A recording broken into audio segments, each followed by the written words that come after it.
Hai, salam sejahtera semua.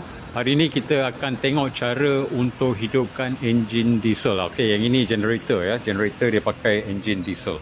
Alright, so kat sini dia ada 3 phase power supply dengan single phase power supply ya. Alright, so yang ini 5 core, 5 pin. Yang ini 3 pin. 3 pin socket dia ada 2. Okey, lepas tu ada DC. Alright, so nak hidupkan enjin ni senang saja. Pertama, pastikan diesel cukup. Okey, minyak diesel. Okey, langkah 2, tekan dia punya compression lever.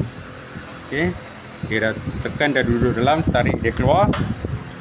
Okey, pastikan yang ini dia pakai kunci untuk start Okey. Lepas tu lever tolak dekat posisi run dan guna kunci untuk start.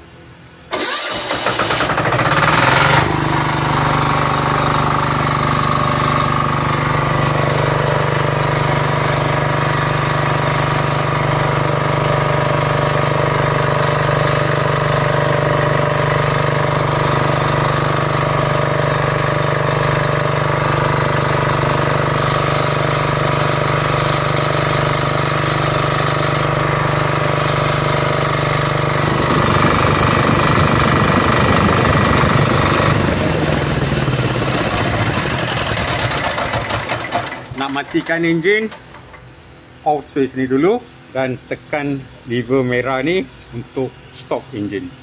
Okey, selagi dia punya lever ni tak gerak dekat bahagian stop, selagi itu enjin akan jalan.